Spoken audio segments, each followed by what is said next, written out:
पूर्व प्रधानमंत्री डॉक्टर मनमोहन सिंह हमारे बीच नहीं रहे। उन्होंने बीती रात एम्स में अंतिम सांस ली।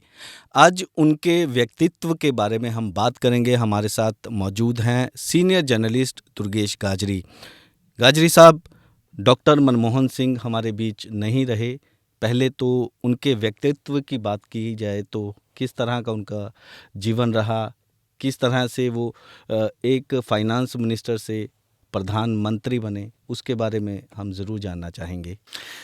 प्रहलाद जी, पूर्व प्रधानमंत्री डॉक्टर मनमोहन सिंह के बारे में मैं एक जो है शेयर से बात करना चाहूँगा कि मेहनत इतनी खामोशी से करो कि कामयाबी शोर मचा दे। देखिए, पाकिस्तान के गांव जो अविभाजित भारत का हिस्सा था, मौजूदा पाकिस्तान में है, तो वहाँ से उनका जीवन का जो सफ़र की शुरुआत हुई। तो जो बेसिक एजुकेशन थी उन्होंने पाकिस्तान में ली। उसके बाद उन्होंने पंजाब यूनिवर्सिटी से अपनी एजुकेशन ली और देश विदेश में बहुत सारे जो अंतर्राष्ट्रीय इंस्टीट्यूट हैं वहाँ से उन्होंने शिक्षा ग्रहण की। शिक्षा ग्रहण करने के बाद वो इकोनॉमिक्स में जो उन्होंने डॉक्टरेट की और उन्हें डॉक्टर की उपाधि मिली। तो डॉक्टर मनमोहन सिंह का व्यक्तित्व स्वभाव से बहुत ही खामोश व्यक्ति थे। बहुत ईमानदारी से, बहुत मेहनत से, अपनी खामोशी से अपनी मेहनत करते थे। अगर बात करूं तो 26 सितंबर 1932 को उनका जन्म हुआ। उसके बाद उन्होंने अपनी जो पढ़ाई पूरी करने के बाद, देश के बंटवारे के बाद, वो भारत में आ गए। अमृतसर, चंडीगढ़, अलग अलग शहरों में रहने के बाद उन्होंने, अगर बात करूं तो शिक्षा एक प्रोफेसर के तौर पर उन्होंने अपना जो जीवन में जो रोजगार की शुरुआत की। उसके बाद वो देश में अलग अलग उच्च पदों पर आसीन रहे।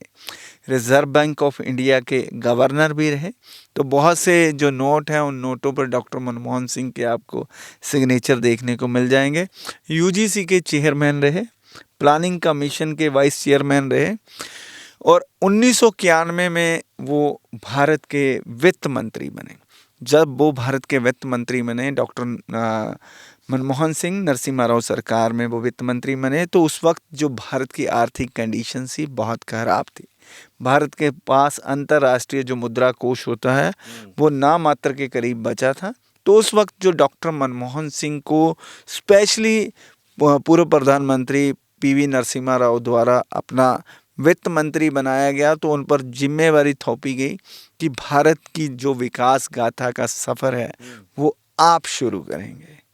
तो जैसे ही उनको जिम्मेवारी दी गई तो उन्होंने वो जिम्मेवारी को पूर्ण मेहनत से, ईमानदारी से निभाया और भारत की विकास यात्रा की शुरुआत की।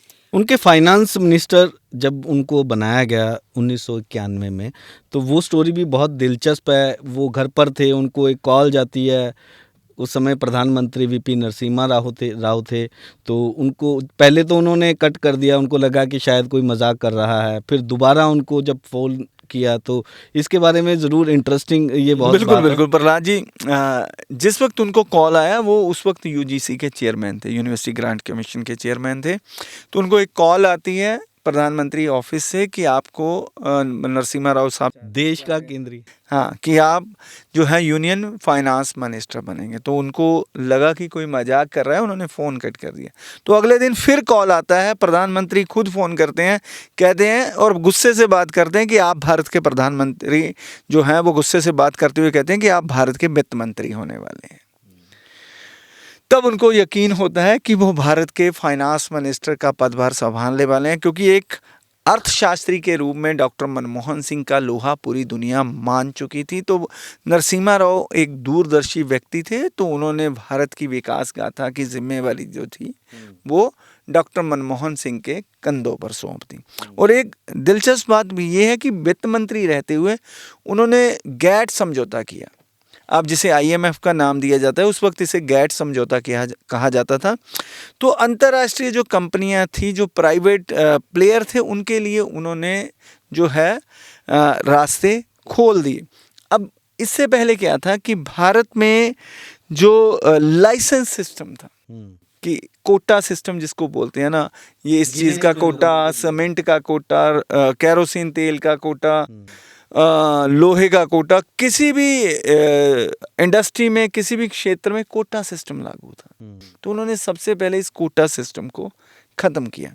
अंतर्राष्ट्रीय कंपनियों के लिए गैट समझौते पर साइन करते हुए अंतर्राष्ट्रीय कंपनियां जो हैं वो भारत में आनी शुरू हुई, जिसकी वजह से जो विदेशी निवेश है वो भारत में आने लगा। जो अंतर्राष्ट्रीय मुद्रा कोष की कमी थी भारत के पास, तो निरंतर बढ़ने लगा। अब भारत जिस स्थिति में पहुंचा है उसमें डॉक्टर मनमोहन सिंह का बहुत बड़ा रोल है। और ये भी बात बता दूं तो जो उस वक्त प्रधानमंत्री थे पीवी नरसिम्हा राव, उन्होंने कह दिया कि अगर आपकी जो पॉलिसीज हैं उनकी वजह से अगर सरकार की छवि को, भारत को कोई नुकसान होता है तो उसकी निरोल जिम्मेवारी आपकी होगी, और अगर फायदा होता है तो उसका पूरा लाभ सरकार उठाएगी।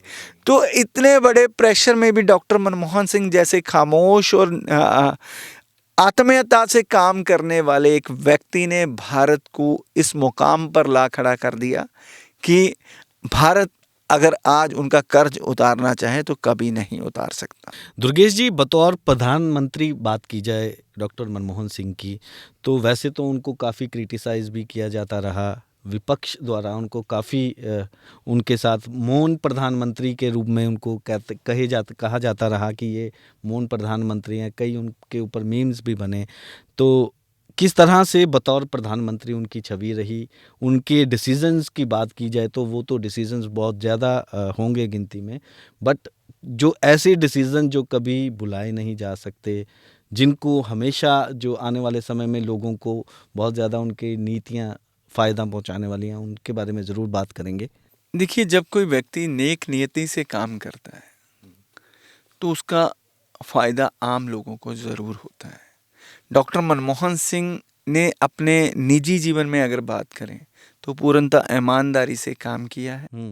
आज चाहे वो हमारे बीच नहीं रहे, पर उनकी पॉलिसियों की वजह से, उनकी खामोशी की वजह से, उनकी काम करने के ढंग की वजह से आज हम उनको हमेशा हमेशा याद करते रहेंगे। अगर मैं प्रधानमंत्री बनने की अगर बात करूं, अगर आप मेरे को इजाज़त दें, तो जिस वक्त डॉक्टर मनमोहन सिंह को प्रधानमंत्री बनाया गया तो उनको मालूम ही नहीं था कि वो प्रधानमंत्री बनने वाले हैं, क्योंकि विपक्ष जो है विदेशी महिला का नारा लगाते हुए सोनिया गांधी जी पर बार बार आरोप प्रत्यारोप लगा रहा था कि एक विदेशी महिला भारत की प्रधानमंत्री कैसे बन सकती है। और राहुल गांधी भी हाँ, और राहुल गांधी भी उनके पुत्र राहुल गांधी भी नहीं चाहते थे कि कहीं जो उनके पिता और उनकी दादी का हश्र हुआ है वो हश्र उनकी माँ का भी हो। इस वजह से राहुल गांधी जी ने अपनी माता को रोका और सोनिया गांधी जी ने ये फैसला किया कि डॉक्टर मनमोहन सिंह को भारत का प्रधानमंत्री बनाया जाए जी। तो डॉक्टर मनमोहन सिंह को भारत का प्रधानमंत्री बनाया गया। बहुत से दावेदार थे उस वक्त कांग्रेस में, परंतु सोनिया गांधी ने मनमोहन सिंह जी को प्रधानमंत्री के रूप में चुना और उनका शपथ ग्रहण हुआ। तो मनमोहन सिंह जी ने प्रधानमंत्री बनते ही बहुत सी प्राप्तियां की, क्योंकि 2004 में उन्होंने अपना सफ़र की शुरुआत की और 2004 के बाद 2005 में जो सबसे पहली कामयाबी और जो भारत के लोगों को, अगर मैं बात करूं कि भ्रष्टाचार से लड़ने का सबसे बड़ा हथियार दिया था, वो था राइट टू इंफॉर्मेशन। उससे पहले अधिकारी, पॉलिटिशियन कोई भी कुछ बात करे, कोई काम करे तो वो कोई जान नहीं सकता था। पर 2005 में राइट टू इंफॉर्मेशन एक्ट आया, जिसकी वजह से हम अधिकारियों की, सरकार की जो काम है उसकी जानकारी ले सकते हैं। इवन अगर हमने कोई अपनी एप्लीकेशन भी दी है उसका भी नहीं पता होता था कि उसकी जांच का क्या पोजीशन है। वो भी राइट टू इंफॉर्मेशन एक्ट जो डॉक्टर मनमोहन सिंह की सरकार ने हमको दिया, उस वजह से हम इतने एम्पावर्ड हुए कि आज कोई भी अधिकारी भ्रष्टाचार करता है तो हम सूचना अधिकार अधिनियम 2005 के तहत उसकी जानकारी हासिल करके उसके खिलाफ शिकायत कर सकते हैं। उसके बाद अगर बात करें डॉक्टर मनमोहन सिंह के कार्यकाल की, तो नरेगा नाम की एक स्कीम उन्होंने लॉन्च की, जबकि विपक्ष ने उसका बहुत विरोध किया।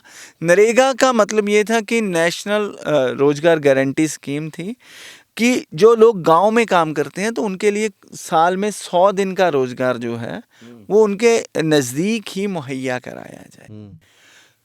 तो 100 दिन के मिनिमम जो बेजिस थी उस पे उनको गांव स्तर पर ही उनको जो रोजगार की गारंटी हो गई, जो गांव वाले थे तो कम से कम 100 दिन का जो बहुत से पायलट प्रोजेक्ट के तौर पे बहुत से देश के जो राज्यों में इसकी शुरुआत हुई, जो बाद में पूरे देश में फैल गया, तो 100 दिन का रोजगार की गारंटी जो है नरेगा के माध्यम। पर इसको लेकर कंट्रोवर्सी भी बहुत ज़्यादा चलती रही। उस वक्त के जो अपोजिशन लीडर थे नरेंद्र मोदी, उस वक्त वो कहते थे कि ये देश को ख़त्म करने वाली ये डॉक्टर मनमोहन सिंह की जो है सबसे खराब पॉलिसी है।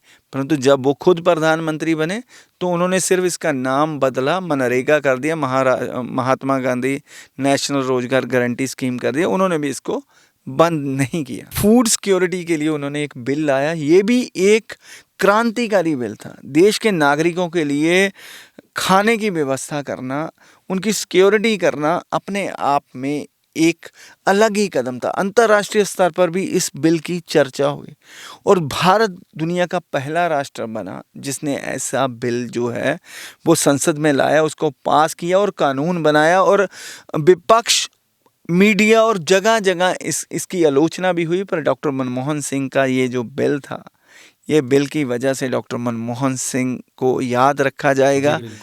जी, इसके अलावा अगर मैं बात करूं तो 2008 में एक बिल, सिविल न्यूक्लियर डील, जो अमेरिका के साथ हुई थी, क्योंकि ऊर्जा के क्षेत्र में अगर भारत तरक्की नहीं करता तो कहीं विकास संभव ही नहीं है।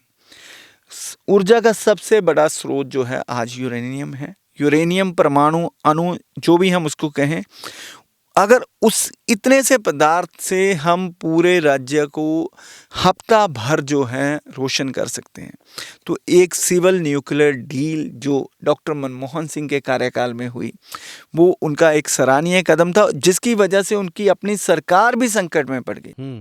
जो कम्युनिस्ट पार्टी थी वो इस बिल के विरोध में उतर गई, उन्होंने अपना समर्थन वापस भी ले लिया इस वजह से। तो डॉक्टर मनमोहन सिंह की सरकार अल्पमत में आ गई थी। तो बहुत ज़्यादा कोशिश करने के बाद बहुत से जो देश के इंडिपेंडेंट सांसद थे उन्होंने उनकी मदद की, जिस वजह से उनकी सरकार बची और ये सिविल न्यूक्लियर डील जो है वो बिल कानून में बदला, और जिसकी वजह से आज भारत ऊर्जा के क्षेत्र में तरक्की कर रहा है। तो इस कानून के लिए, इस बिल के लिए, जिसके लिए उन्होंने अपनी सरकार तक को दांव में लगा दिया था, ये बिल के लिए डॉक्टर मनमोहन सिंह को हमेशा हमेशा के लिए याद किया जाएगा। मनमोहन सिंह के दूसरे कार्यकाल की बात की जाए तो काफ़ी कंट्रोवर्सी भी उस समय होती रही। ये भी एक समय आया था कि ये माना जा रहा था कि जो सेकंड टर्म्स में प्रधानमंत्री जो मनमोहन सिंह हैं, डॉक्टर मनमोहन सिंह, वो नहीं बनेंगे। तो वो डिसीज़न लेना कांग्रेस हाईकमान के लिए बहुत ज़्यादा चैलेंजिंग भी था उस समय। बिल्कुल प्रहलाद जी, अगर बात करूं तो जब 2004 से 2009 तक कार्यकाल चला डॉक्टर मनमोहन सिंह का, तो 2009 में मनमोहन सिंह ने साफ मना कर दिया था कि वो भारत के प्रधानमंत्री नहीं बनना चाहेंगे। अगर उन्हें प्रधानमंत्री बनाया जाता है तो उन्हें पूरी टर्म के लिए प्रधानमंत्री बनाना होगा। तो इस शर्त के साथ उन्होंने सोनिया गांधी से बात की, तो सोनिया गांधी जो उस वक्त यूपीए का नेतृत्व कर रहे थे, चेयरपर्सन थे, वो मान गए। तो डॉक्टर मनमोहन सिंह ने दूसरी टर्म की शुरुआत की। दूसरी टर्म में अगर बात करूं तो डॉक्टर मनमोहन सिंह के लिए दूसरी टर्म कोई खास अच्छी नहीं रही, क्योंकि इस दौरान जो उन्होंने right to information act pass किया था, वो एक्ट उनकी सरकार में उनके मंत्रियों द्वारा जो की गया भ्रष्टाचार था, वो उसके खिलाफ ही एक बहुत बड़ा हथियार साबित हुआ। तो उस वक्त 2G स्पेक्ट्रम जो घोटाला था, कोलगेट घोटाला था, कलमाडी का घोटाला जो था, कॉमनवेल्थ गेम्स का, ये बड़े बड़े घोटाले जो निकल कर बाहर आए, जिससे सरकार की छवि को काफ़ी नुकसान हुआ, और जिसकी वजह से जो डॉक्टर मनमोहन सिंह चाहे खुद ईमानदार थे, परंतु उनके मंत्री, बहुत से मंत्री थे जो घोटालों में लिप्त पाए गए। तो कनिमोजी के हस्बैंड, तो बहुत से जो मंत्री थे उनको जेल की यात्रा भी करनी पड़ी राइट टू इंफॉर्मेशन एक्ट के कारण। तो इस वजह से डॉक्टर मनमोहन सिंह का जो दूसरा कार्यकाल था, पहला कार्यकाल उन्होंने बहुत सफलतापूर्वक निभाया, दूसरे कार्यकाल में उनकी सरकार पर, मैं उन पर नहीं कह रहा, उनकी छवि चाहे स्वच्छ थी, पर उनकी सरकार पर बहुत बड़े बड़े भ्रष्टाचार के आरोप लगे, जिसकी वजह से बहुत से मंत्रियों को अपना पद छोड़ना पड़ा। अगर मैं बात करूं पवन बंसल की, अश्विनी कुमार की, तो इनको भी अपना पद छोड़ना पड़ा। मंत्री पद पे होते हुए रेलवे मिनिस्टर थे पवन बंसल, उन्हें अपना पद छोड़ना पड़ा। और अगर अश्विनी कुमार लॉ मिनिस्टर थे, उन्हें अपना पद छोड़ना पड़ा। कनिमोझी की बात करें, उनके पति की बात करें, तो उनको जेल यात्रा भी करनी पड़ी। तो बहुत बड़े बड़े आरोप लगे। दुर्गेश जी, बात तो साफ है ना कि कितनी सरलता से और खामोशी से वो ऐसी बात कह जाते थे कि आगे जो कोई सोच रहा है या कोई बैठा उसे पता भी नहीं होता था ये भी बात हो सकती है। खास तौर पर जब सदन में विपक्ष सुषमा स्वराज द्वारा उनका विरोध किया जाता था और बाद में वो बहुत अच्छे तरीके से उनके साथ मिलते भी थे और बहुत अच्छी बातें भी होती थी। तो खामोशी देखिए प्रहलाद जी, मैं आपको एक निवेदन करूंगा कि देखिए, मैं पहली बार उस वक्त संसद में जब सुषमा स्वराज जी, जो अब वो भी हमारे बीच नहीं है, तो पूर्व विदेश मंत्री रही हैं, तो उन्होंने एक शेर से शुरुआत करके मनमोहन जी से सवाल पूछा था। तो उस वक्त पूरी दुनिया ने उनका शायराना अंदाज पहली बार देखा था। तो डॉक्टर मनमोहन सिंह ने तो शायर का जो उसी अंदाज में दिया, तो पूरा विपक्ष, पूरी दुनिया स्तब्ध रह गई कि डॉक्टर मनमोहन सिंह ऐसे भी बोल सकते हैं, ऐसे भी बात कर सकते हैं। तो ये जो वाकया है, मैं आपसे अनुरोध करूंगा कि ये जरूर दिखाएं दर्शकों को इस पॉडकास्ट के बीच में। तू इधर उधर की ना बात कर, ये बता कि काफिला क्यों लूटा। तू इधर उधर की ना बात कर, ये बता कि काफिला क्यों लूटा। हमें रहजनों से गिरा नहीं, तेरी रहबरी का ख्याल है, तेरी रहबरी। माना कि तेरी दीद के काबिल नहीं हूँ मैं।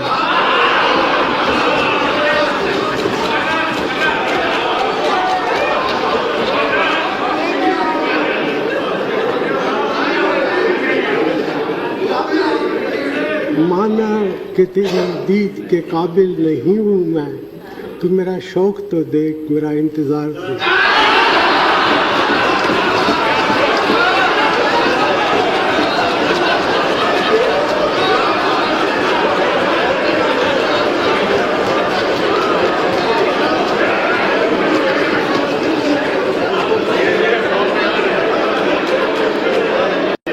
और डॉक्टर मनमोहन सिंह जाने ही अपनी खामोशी की वजह से जाते थे। एक इकोनॉमिस्ट, आरबीआई के गवर्नर, अगर मैं बात करूं अंतर्राष्ट्रीय स्तर पर बहुत बड़े बड़े संस्थाओं का हिस्सा रहे हैं, यूजीसी के चेयरमैन रहे हैं, प्लानिंग कमीशन के वाइस चेयरमैन रहे हैं, वित्त मंत्री रहे हैं, प्रधानमंत्री रहे हैं। और व्यक्ति के रूप में अगर मैं बात करूं तो एक ईमानदार व्यक्ति जिसने अपने जीवन में सवै 10 नौहां की किरत, पंजाबी में कहते हैं ना, 10 नौहां दी किरत तो इलावा उन्होंने 1 रुपया नहीं खाया कितों। हाँ, ड्यूरिंग उनके पीरियड जब प्रधानमंत्री थे तो चंडीगढ़ में उनका घर था, तो मैं वहाँ पर गया था। किसी तरह की कोई सिक्योरिटी नहीं, इतना सिंपल लिविंग, हाई थिंकिंग जिसे कहा जाता है। तो उनके 3 बेटियां, उनकी पत्नी, अगर उनकी भी बात करें तो कोई उछल कूद नहीं, कोई इलविल नहीं। तो बच्चे भी वैसे ही हैं। हाँ, बच्चे भी वैसे हैं। तो एक प्रधानमंत्री क्या होता है, डॉक्टर मनमोहन सिंह, लाल बहादुर शास्त्री जी के बाद अगर कोई प्रधानमंत्री हुए हैं जो इतनी खामोशी से, ईमानदारी से जिन्होंने काम किया है, जो चिल्लाकर नहीं, हाँ, जो चिल्लाकर नहीं की जाती, तो डॉक्टर मनमोहन सिंह, लाल बहादुर शास्त्री जैसे ईमानदार प्रधानमंत्री की श्रेणी में आते हैं। तो उनके लिए शब्द कम पड़ जाएंगे अगर हम उनकी तारीफ करें। जी। सो वैसे तो अगर डॉक्टर मनमोहन सिंह की बात की जाए तो मेरे ख्याल से ये पॉडकास्ट ख़त्म होने वाला जल्दी नहीं है। कई घंटों, कई दिन उनको लेकर, उनके किस्सों को लेकर, उनके डिसीजन को लेकर ये पॉडकास्ट चलाया जा सकता है। पर आज जिस तरीके से पूरी दुनिया डॉक्टर मनमोहन सिंह को श्रद्धांजलि दे रही है, उसी तरह से हम भी उन्हें श्रद्धांजलि अर्पित। बिल्कुल प्रहलाद जी, एक बात और यहाँ करने वाली है कि जो बराक ओबामा अमेरिका के राष्ट्रपति थे, तो जो भारत अमेरिका संबंधों की, जो आज भारत अमेरिका के संबंध हैं, जिसकी नींव बहुत मजबूत उस वक्त पड़ी थी, जिस पे आज इमारत खड़ी की जा रही है, तो इसकी नींव रखने का श्रेय भी डॉक्टर मनमोहन सिंह को जाता है। क्योंकि बराक ओबामा तब आए थे, तब उन्होंने उनका वेलकम किया। जो भी मतलब मनमोहन सिंह को श्रेय जाता है, क्योंकि जो सिविल न्यूक्लियर डील हुई उसका श्रेय भी उन्हीं को जाता है। उसकी वजह से जो आज भारत और अमेरिका के संबंध एक अलग दिशा में जा रहे हैं, तो उसके लिए भी मनमोहन सिंह को बधाई देनी बनती है। वो मीडिया फ्रेंडली बहुत थे। मीडिया जब भी कभी विदेश का उनका दौरा होता था तो वो बाहर वापस आकर मीडिया से देखो, उन्होंने 3 बार प्रधानमंत्री रहते हुए मीडिया से बात की। और जब उनके टर्म के अंतिम क्षण चल रहे थे, तो उस वक्त उन्होंने मीडिया पे आरोप भी लगाया कि विपक्ष और मीडिया जो है, जो उनके द्वारा किए गए जो कामों के साथ न्याय नहीं कर रहा है। तो शायद जो इतिहास है वो मीडिया और विपक्ष से बेहतर उनके द्वारा किए कामों के साथ न्याय करेगा। तो मनमोहन सिंह ने बड़ी सरलता से जो बात कहनी थी, मीडिया पे जो तंज कसना था, विपक्ष पे तंज कसना था, बड़े सलीके के साथ तंज किया। किसी को महसूस भी नहीं किया, अपनी बात भी कह दी। और मीडिया का अक्सर वो सम्मान करते थे। तो 4th पिलर ऑफ डेमोक्रेसी है, अगर इसका सम्मान नहीं होगा तो एक अच्छे लोकतंत्र की अगर मैं बात करूं तो उसका जो अस्तित्व खतरे में पड़ जाए। बिल्कुल। दुनिया के पढ़े लिखे, अगर सबसे ज़्यादा पढ़े लिखे प्रधानमंत्रियों की बात की जाए तो डॉक्टर मनमोहन सिंह उनमें से एक ऐसे प्रधानमंत्री रहे हैं जिनके डिसीजंस, जिनकी नीतियां और जिस तरह से दुनिया भर में उनको श्रद्धांजलियां अर्पित की जा रही हैं, उन्हें श्रद्धा के फूल भेंट किए जा रहे हैं, हमारी तरफ से भी उन्हें श्रद्धांजलि अर्पित की जाती है। धन्यवाद।